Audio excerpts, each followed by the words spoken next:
Le traumatisme. Voilà ce qui résume bien Massacre à la tronçonneuse. Le traumatisme vécu par l'équipe du film durant un tournage chaotique est celui des spectateurs quand ils ont découvert cette œuvre en salle pour la première fois. C'est un certain Toby Hooper qui en est à l'origine. S'inspirant des meurtres d'Ed Gein, il imagine une histoire de tuerie sanglante dans le fin fond de son Texas natal.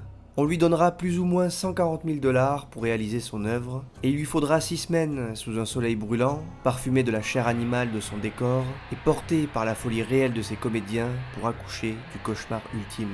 Le film qui a fait trembler le monde entier, à tel point qu'il sera interdit en salle dans énormément de pays, et c'est cette inaccessibilité qui va participer à son mythe. Personne n'était prêt, et pourtant le timing était parfait. Le milieu des années 70, c'est le nouvel Hollywood, né dans le sang des innocents, bercé par un pays qui ne jure que par la violence et la perfidie. C'est la période idéale pour Hooper qui va pouvoir dresser le portrait de l'anti-rêve américain. Les bas-fonds que l'on ne voit pas à la télé, que tout le monde ignore, mais qui existent, et qui peut, parfois, dans le désespoir, créer des monstres. Celui qui commence par nous mentir, et qui pourtant nous raconte une triste vérité. Laissez-moi essayer de comprendre cette vérité en compagnie de mon compère du jour, Romain Oulès, papa de Derrière le masque. Revenons ensemble sur Massacre à la tronçonneuse, sa mise en scène, son statut culte, ses suites interminables, et les clichés cinématographiques qu'il continue encore aujourd'hui de véhiculer. Bonjour, du coup, on est chez moi, ça se voit, je viens de déménager, et j'ai un nouveau colocataire, donc il s'appelle Romain. Bonsoir. Bonsoir Romain. Non, plus précisément, on est au Hangar 84, c'est Romain Oulès qui me fait l'honneur de m'accueillir ici, et on va parler de... Massacre à la tronçonneuse. Exactement. Tu me l'as pris dans la bouche et tu l'as gardé, et c'était parfait. Que dire sur ce film, à part beaucoup Il est sympa. Il est culte.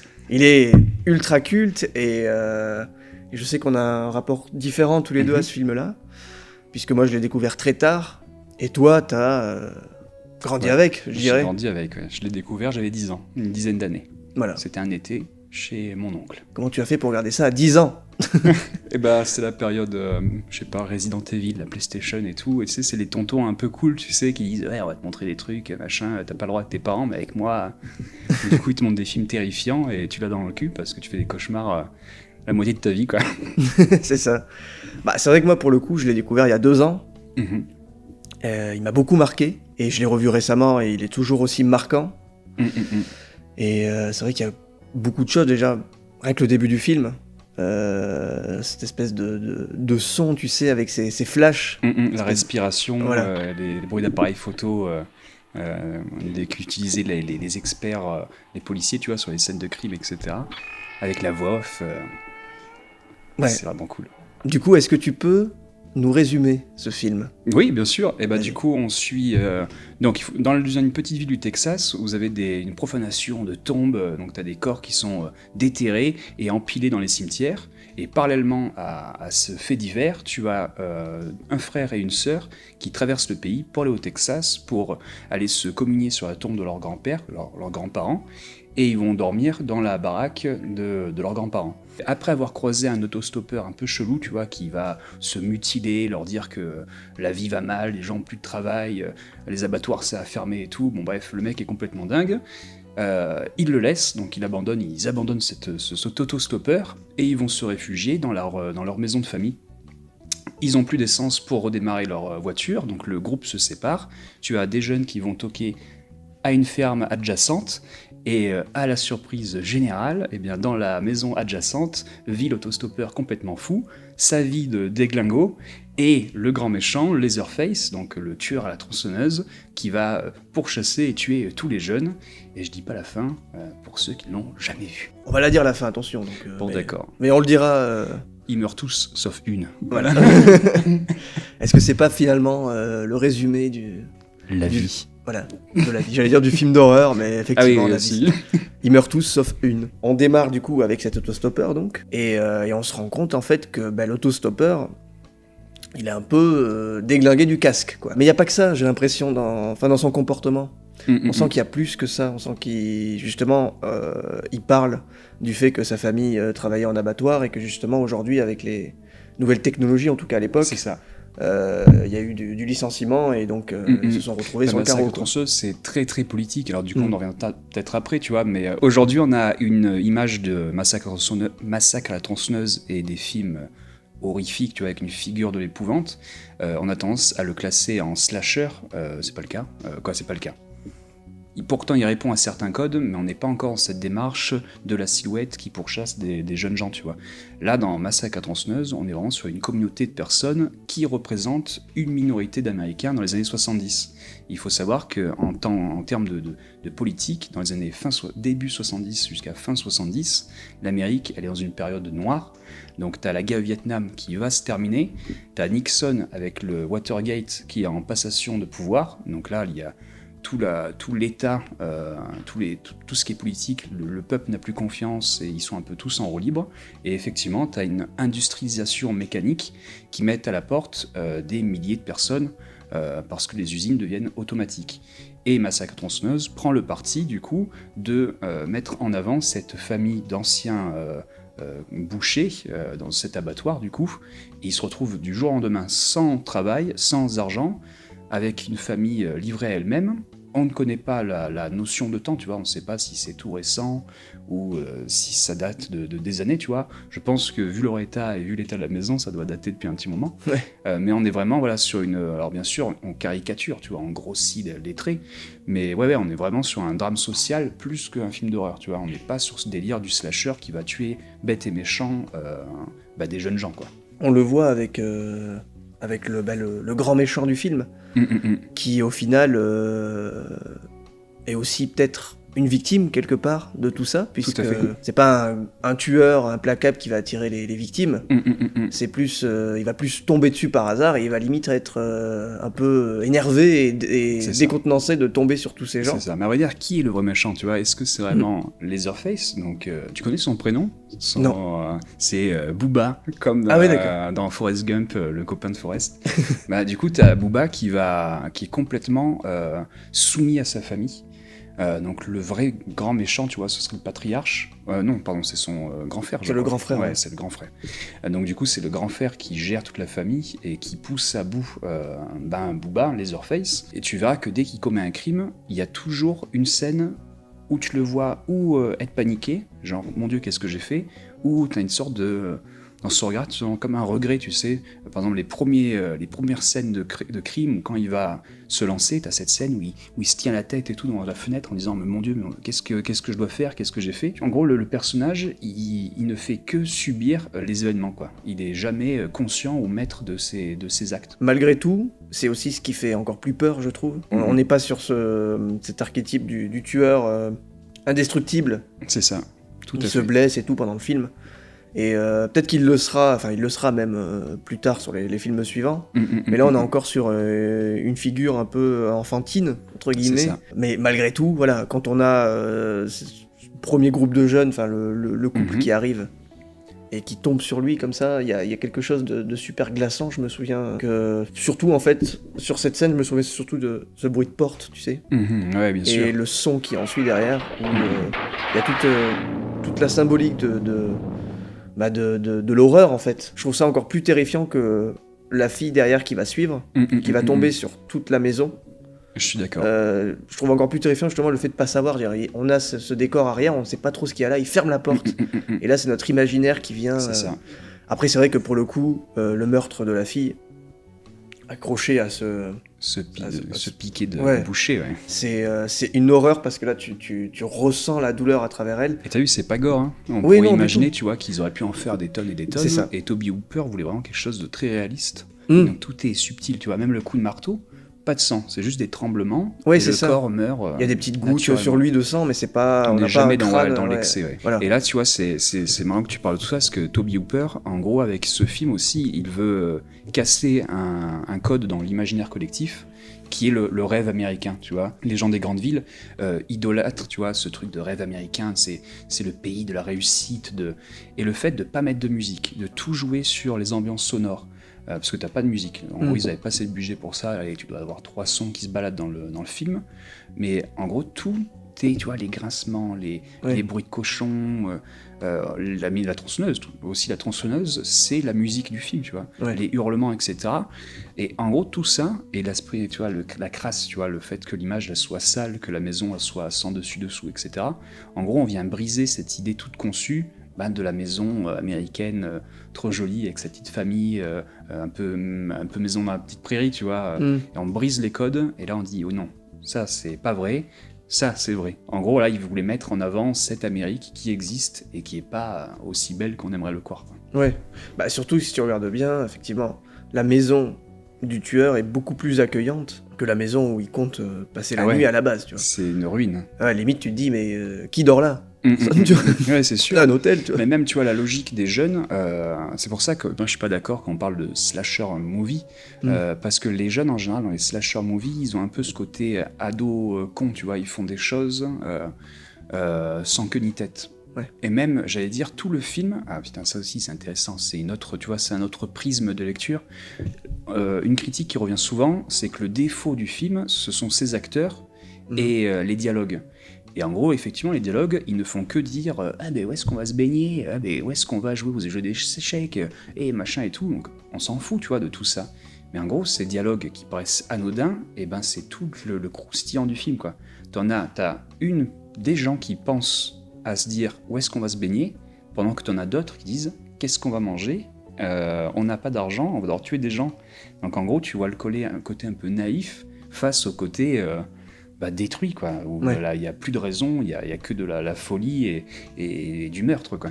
Et ça, je trouve ça génial, je trouve ça très très bien vu. Et du coup, j'ai complètement digressé, je sais plus où je voulais en venir. C'est très bien. Ah oui, et du coup, quand il va dans cette maison, tu vois, quand les personnages ils se séparent, etc., ils se séparent parce qu'ils ont plus d'essence, qu'ils ont entendu un générateur d'essence, qu'ils vont aller toquer chez le voisin en demandant s'ils ont de l'essence. Le mec, il entend un bruit chelou, il dit putain, il y a un bruit chelou, si ça se trouve, il se passe un truc. Il rentre dans la maison, tu vois, il y a toute une démarche de demander un service, etc. Et il y a moins ce côté un peu bébête des slashers, on va aller niquer dans la grange du voisin. Bon, bref. Je bois. Faites. Avec la tasse, on est en train de tuer toute l'harmonie du décor. Attendez, je vous sers un peu de cheveux. Ah oui. Du coup, parlons de masques. Tu connais bien, toi, en masque. Un peu. Ouais, paraît-il. Qu'est-ce que tu peux me dire sur les 3 masques du premier film? Ouais. Et ce qui a une signification.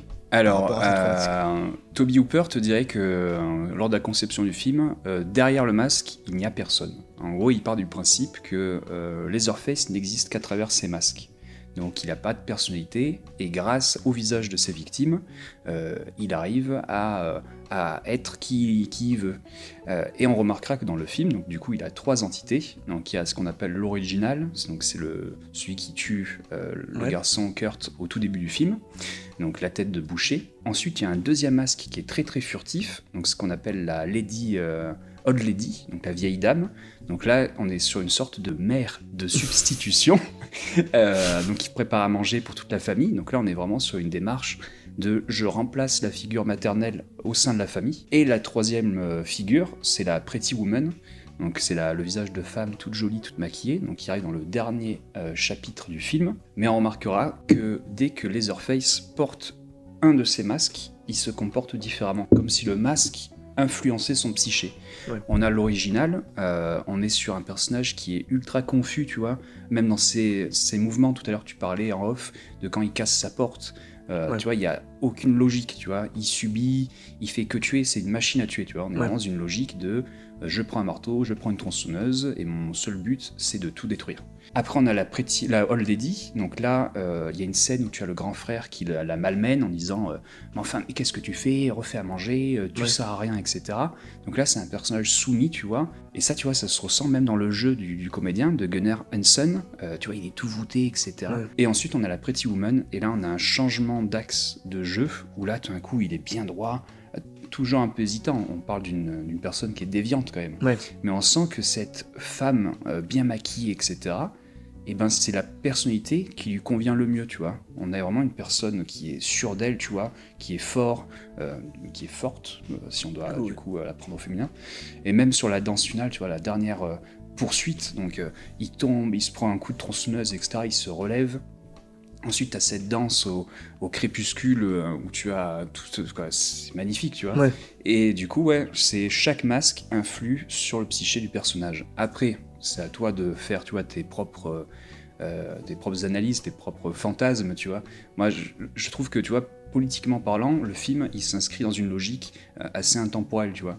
Cette problématique, cette vision du côté je mets un masque de femme et du coup, ça change mon psyché et je suis mieux dans ma peau et je me sens plus grand, plus beau, plus fort, et ben ça pourrait dire qu'il y a un problème sur une identité de genre, tu vois. Ça pourrait dire que ouais, mais peut-être qu'il est pas fait pour être mec, il est fait pour être fille, tu vois. Ça touche un peu à tout. Après, c'est encore une fois, c'est un prisme de lecture. Et c'est ça qui est cool avec Massacre à la tronçonneuse, c'est peu importe comment tu vas interpréter le film ou voir le film, tu vois, et bah tu en auras une vision complètement différente. T'en as qui vont voir juste un slasher movie d'un mec qui bute des gens, t'en as qui vont voir le truc ultra politique, engagé sur l'État qui fait crever son peuple, et t'en as d'autres qui vont dire ah ouais, c'est carrément un truc, un combat de l'identité de genre, etc. Donc c'est un film qui est indémodable, quoi. Je pense que ce qui le rend culte aussi encore aujourd'hui, c'est cette fin. Ce dernier acte, qui est une scène complètement folle, qui est une scène quasi insoutenable, non pas qu'elle soit gore ou violente, mais c'est que, en tout cas, en termes de sonorité, on est sur quelque chose de très malaisant. Ouais, c'est le chaos, voilà. Chaos absolu. Et de ce que j'en ai vu, apparemment, on est sur plus de 26 heures de rush. Ouais. Et apparemment, les comédiens et les comédiennes à ce moment-là étaient dans une espèce de transe. Voilà. Il faisait 50 degrés sur le plateau. Tu avais les comédiens qui étaient le grand-père, qui était maquillé depuis des heures. Lui, il était en train de s'évanouir toutes les 30 secondes à cause du maquillage. Gunnar Hansen, le comédien qui fait les Orpheus, lui, il en avait plein le cul. Mais pas plein le cul... Si, forcément, je veux me barrer, tu vois. Mais par exemple, tu as la scène où il entaille le doigt. Il voulait que ça aille vite, tu vois. Il dit, ça fait... X heures qu'on tourne, donc l'accessoire il marche pas, en gros c'est une lame qui est truquée, donc tu as une pompe dans la main, et en gros quand tu passes le couteau, tu appuies sur la pompe et ça envoie le sang. Ça marchait pas, du coup Gunnar il a dit non mais on va pas attendre qu'il répare, je vais rien dire à personne, il a chopé le doigt, il a coupé pour de vrai. Ouais, d'accord. Et pareil tu vois, les cris, la transpiration, en gros, certes sur le moment ils ont dû en chier tu vois, mais moi j'aime imaginer que les étoiles elles étaient alignées tu vois. Il s'est passé un truc dans l'espace-temps, ils se sont dit ce sera ces gens-là, dans ce décor-là, avec cette chaleur-là, voilà, ils vont galérer, ils vont chier, mais ils vont faire une des plus belles scènes, on va dire, de rupture psychologique au cinéma, et c'est d'enfer, ça marche trop bien, parce que tout est vrai, quoi. Tu sens qu'ils en chient, et ça marche trop bien, quoi. Et la pellicule, ce côté crasseux, etc., putain, ils ont tout capté, quoi. Ils ont tout capté. Ouais. Tu sais qu'ils ont tous fini en thérapie à la weed pendant la fin de tournage. Ouais, apparemment, il y a eu des gros stoners, ils s'enquillaient des bambous comme ça pour décompresser. Ouais. Tu m'étonnes. Mais c'est vrai que pour le coup, même le montage, il fait beaucoup sur la fin avec cette espèce de montage un peu psychédélique, tu vois, avec les gros plans sur l'œil. Voilà, les gros plans sur l'œil, sur la bouche, les cris, quelque chose qui rajoute beaucoup justement à ce côté très malaisant. Et moi, ce qui m'a beaucoup marqué aussi, c'est qu'effectivement, on a cette fin qui est sans répit. On a du coup le personnage qui s'échappe, qui se fait poursuivre. Donc on a encore un bruit continu de cris, de tronçonneuses. Et d'un coup ça s'arrête. C'est-à-dire qu'on a le générique, on a ce plan final qui est incroyable. Et là on a calme plat sur le générique. Ouais. Et c'est là qu'en fait tu te dis, en fait tu t'oses même plus toucher ta télécommande ou quoi que ce soit en fait. C'est-à-dire que tu restes devant le générique et tu te demandes ce que tu viens de voir. Ah, tu veux dire que toi t'étais plutôt sur le choc, le bouche bée, en fait, la première fois que je l'ai vu, en fait je commençais tellement habitué à ce bruit constant, pendant quasiment tout le film et surtout vers la fin, que quand ça s'est arrêté d'un coup, j'avais l'impression de me sentir autant libéré que le personnage, et pas dans le mauvais sens du terme, pas dire c'était chiant, bien au contraire, mais de me dire, moi aussi je viens de sortir d'un enfer, quoi, tu vois. Ouais, et c'est dur après de réouvrir ton volet et de reprendre ta vie, tu vois, parce que tu viens de vivre un moment assez choquant, quoi. Ouais, c'est vrai, pour l'avoir vu très jeune, moi j'ai un souvenir... Je vous comprenais pas ce que je voyais, tu vois. Moi, tout ce que je voyais, c'était des jeunes avec un monstre qui pourchassait la tronçonneuse.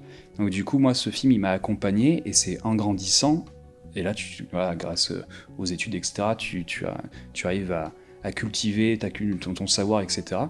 Et là, tu dis, ah ouais, mais ça veut dire ça et tout, et ça veut dire ça et tout. Et du coup, à la fin, après, pareil, plus tu regardes de films, plus tu cultives une cinéphilie, tu vois, tu peux comparer, etc.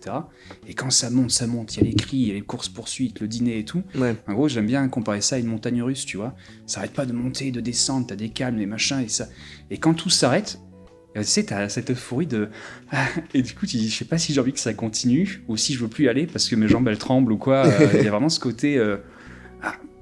Ouais.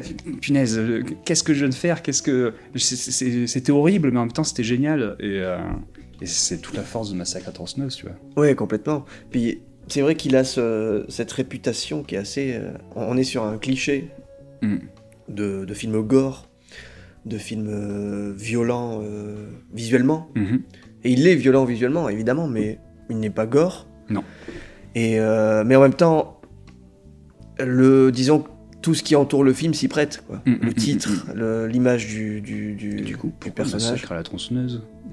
Bah, c'est ça qui est on en parlait en off, c'est ce que je disais en fait. Je trouve que le marketing autour du film, même s'il a été interdit, mais je veux dire, le marketing, le fait de créer la curiosité, je trouve qu'appeler le film Massacre à la tronçonneuse, alors qu'au final il n'y a qu'un seul meurtre à la tronçonneuse, et qu'il n'y a pas de sang, quasiment pas dans le film, je trouve ça assez brillant dans le côté attirant du truc, c'est-à-dire qu'on est limite sur les prémices du putaclic YouTube, venez voir Massacre à la tronçonneuse, il y en a qu'un, mais tu vois, c'est une fois que tu y es, tu comprends, putain, il y a qu'un Massacre à la tronçonneuse. Mais c'est ce qui joue beaucoup en fait sur le côté gore du film, enfin sur l'image qu'a le film, cette image gore.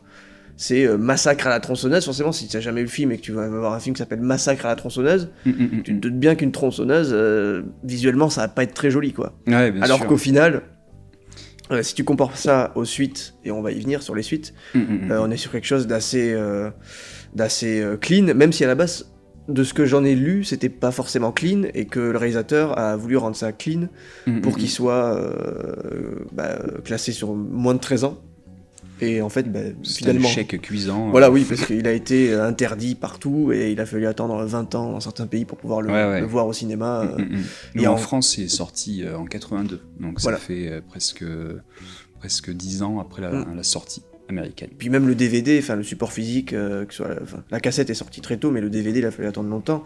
Et une vraie remasterisation en Blu-ray, elle est sortie en 2014. Ouais, pinaise. Et pour le coup, elle est top. Et je trouve qu'il dénature pas malgré tout le film. Ça le rend encore plus intemporel parce qu'on peut encore le montrer aux futures générations. Ah oui, mais il faut. Moi, tu sais, si un jour dans ma vie je dois réaliser un film, j'adorerais faire un Massacre à tronçonneuse. C'est vraiment... je trouve que on en parlera dans quelques minutes, mais ils ont tellement gâché, tu vois, un héritage et un symbole puissant que, tu vois, c'est un truc qui bouillonne en moi. Ça me plairait bien, tu vois. On parlait justement de marketing, on a aussi cette introduction qui fait croire que cette histoire est vraie, justement pour créer le doute et attirer du monde, dire va voir le film au cinéma, apparemment c'est vrai, etc. Ouais. Et alors qu'en fait ça s'est avéré faux. Après, tu vois, tu peux faire des liens avec la réalité. Bon, t'avais une légende qui raconte Toby Hooper, il était en soirée Halloween ou une soirée masquée, et en gros, t'as un connard qui était en études de médecine qui vient en soirée avec le visage d'un cadavre, quoi. Pareil, tu vois, encore une fois, c'est juste une question d'instant, quoi, de moments qui... et du coup, c'est des histoires vraies, tu vois. Ouais, complètement, oui, c'est sûr. Du coup, on va y venir. Aux suites, on va en parler. Moi personnellement, j'ai vu que le tout premier et le dernier en date. C'est pas grave. Donc la version Netflix. Et oui, c'est ce qu'on m'a fait comprendre. Mais disons qu'en fait, c'est un peu. Tu vois, par exemple, on parlait d'Alien et tu me disais, par exemple, Prometheus, je l'ai pas aimé parce que il a répondu à mes questions, mais de la mauvaise manière. Et je me dis, est-ce qu'il faut vraiment avoir des réponses à ces questions ? Est-ce que c'est pas justement le fait de pas savoir qui rend le truc aussi emblématique ?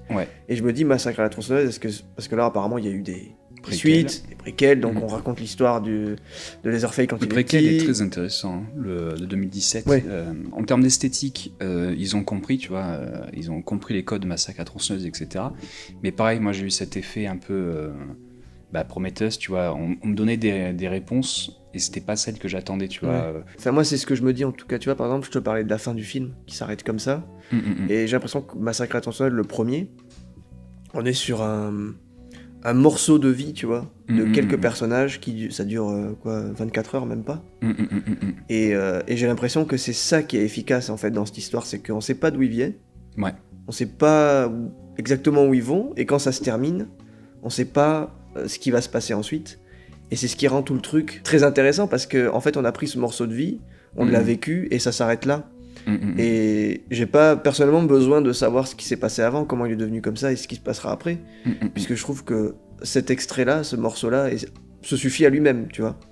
Mais les boîtes de prod ne sont pas d'accord avec ça. Oui, j'imagine, Il faut faire de l'argent. Et peut-être que toi en tout cas sur le Alien, quand tu me dis j'ai pas eu les réponses que je voulais, est-ce que c'est pas plutôt, au fond de toi, je voulais pas de réponse finalement. Non, tu vois ce que je veux dire? Non, mais t'as raison. Et c'est pour ça que j'ai quand même lancé le dernier sur Netflix, pour me dire je vais quand même essayer d'aller choper une suite. Alors j'ai pris celle-là, j'aurais pu en prendre d'autres. Non, mais c'est bien, moi tu as les deux. Voilà, je voulais l'opposer, et effectivement on est sur un contre-emploi total, c'est-à-dire qu'on est il n'y a plus aucune subtilité en termes d'effets visuels, ce qui n'est pas forcément pour me déplaire. Moi j'ai trouvé ça rigolo par moment, tu vois.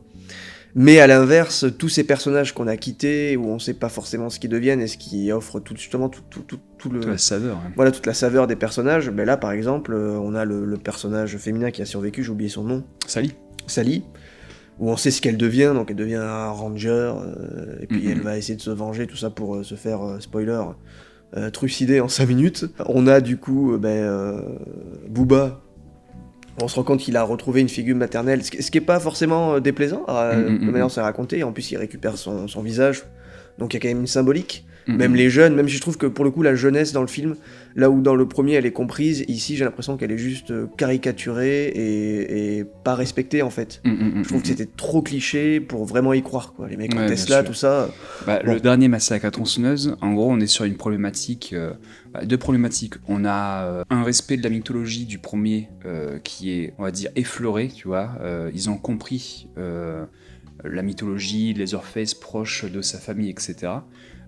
Mais comme il tue cette sorte de matriarche, donc la patronne de l'orphelinat, du coup il est livré à lui-même, il tue tout le monde, et du coup tu vois c'est vraiment sur une logique de slasher, tu vois, il est tout seul, il est totalement conscient de ce qu'il fait, puisque là il tue par vengeance et plus par nécessité, alors que dans le premier opus c'est un besoin, il faut manger, il faut survivre. Pareil tu vois, dans le 1, c'est vrai je repars sur le 1, mais en fin de compte, qui survit, tu vois? Est-ce que Sally va survivre en fuyant la famille?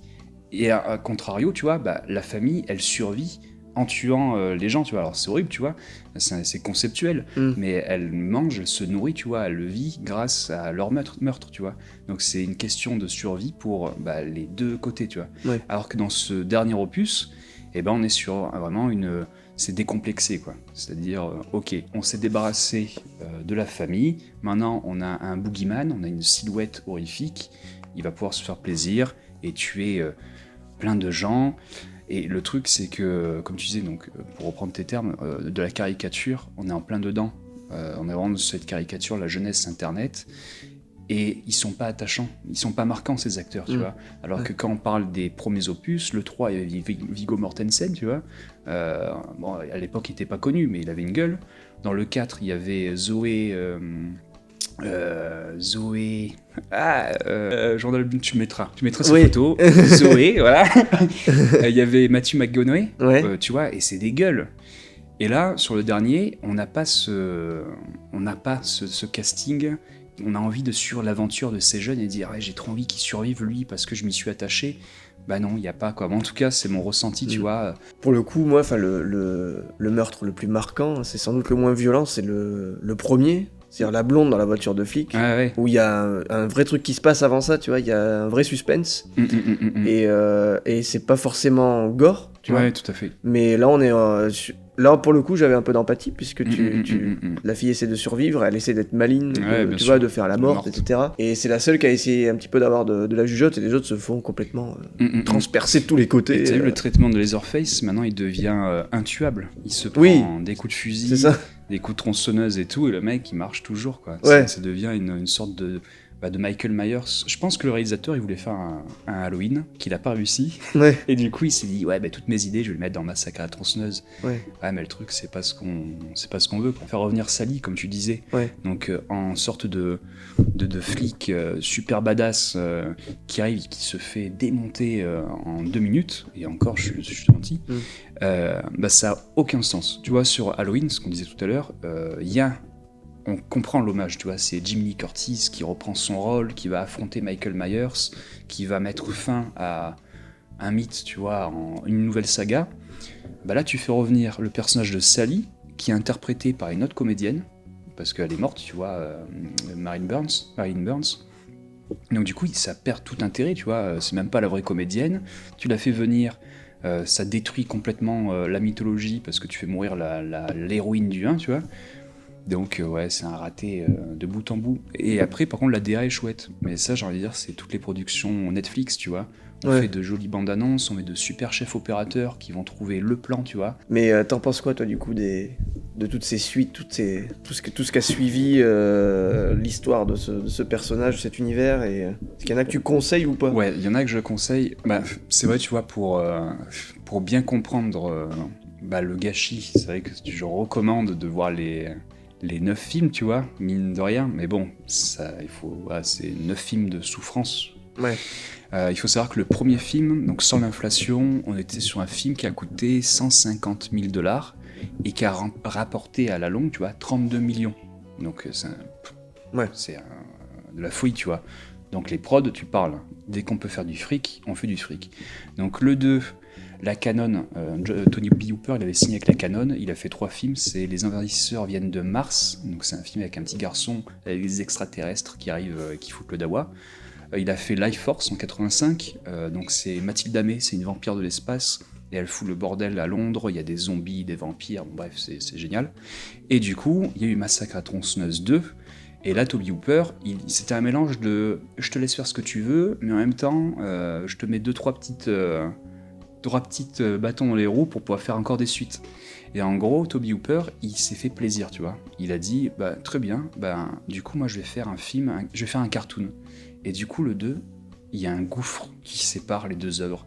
T'as un drame social horrifique, et de l'autre côté, t'as une comédie horrifique où c'est baston de tronçonneuse, ça saute de partout, c'est ultra coloré, c'est pulp, ça se passe dans une fête foraine, tout est grandiloquent. Voilà. Ouais. Et donc déjà, rien que là, t'as un tour de force, donc ça n'a plus rien à voir. Ensuite, t'as le 3, que j'aime bien. En gros, il a été réalisé par un fan du premier opus, donc il a voulu vraiment retourner aux sources, tu vois, de la famille, cette caméra crasseuse, etc.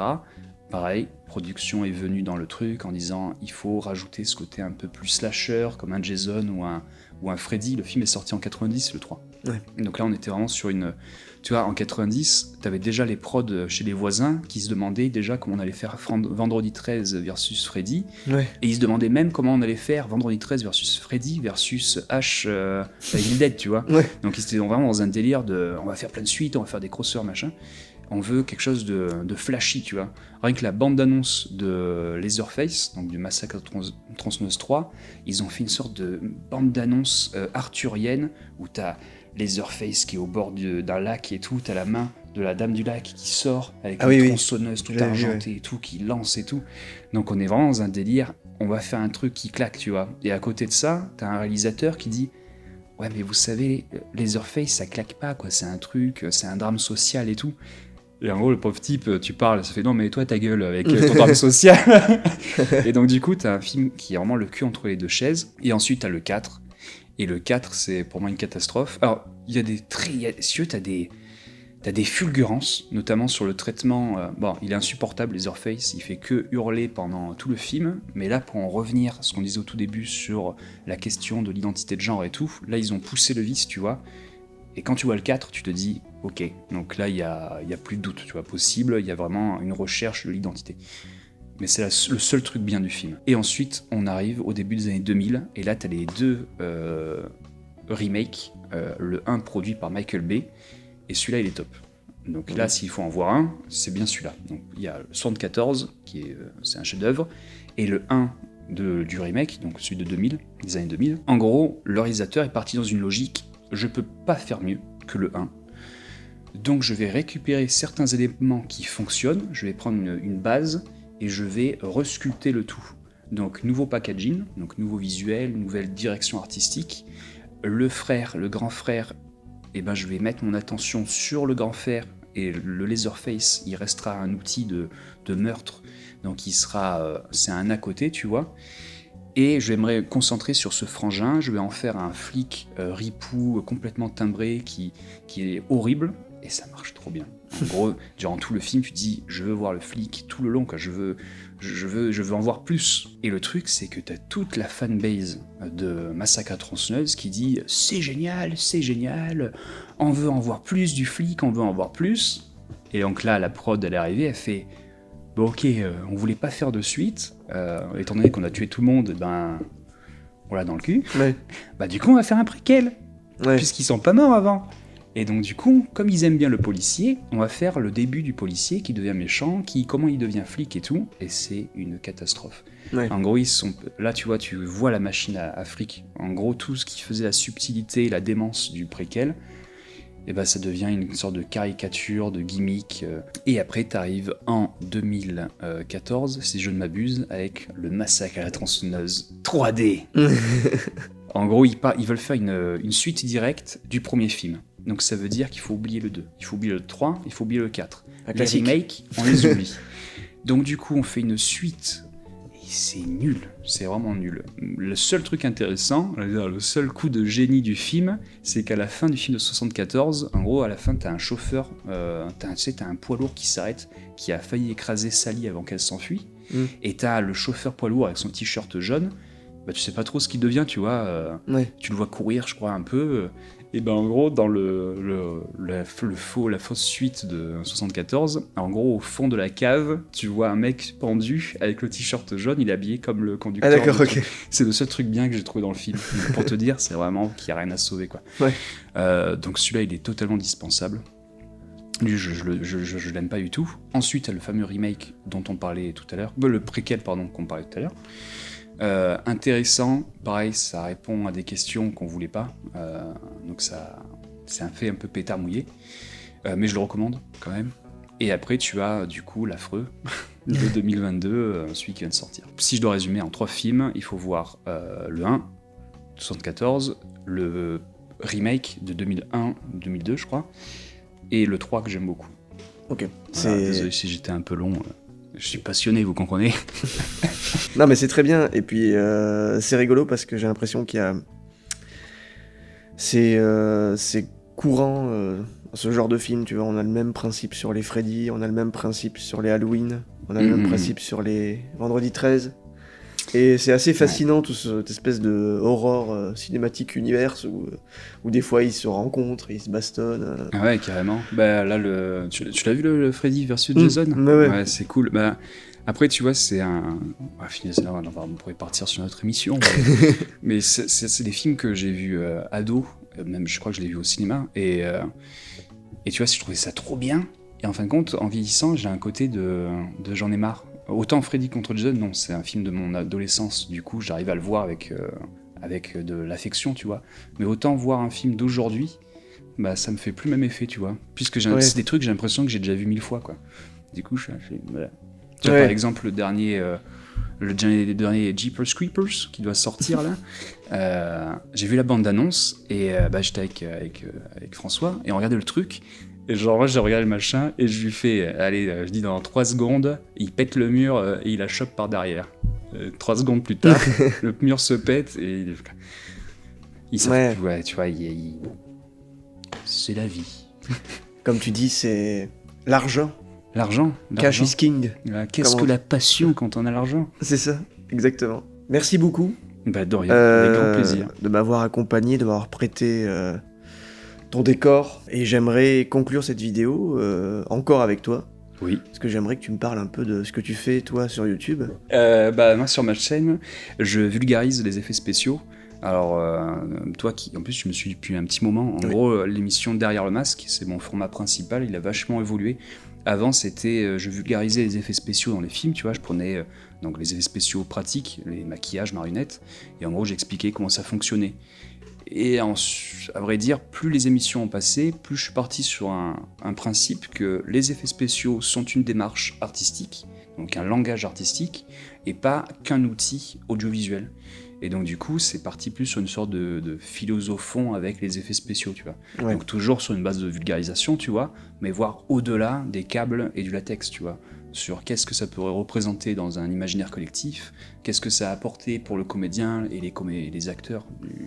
Quand je dis acteurs, c'est les techniciens, le réalisateur qui l'entourent. Et voilà, donc ça c'est l'émission principale, ça s'appelle Derrière le masque, et je fais ça depuis 5 ans. Bah c'est top. Moi je me régale à chaque fois, donc n'hésitez pas à vous abonner, le lien est en description.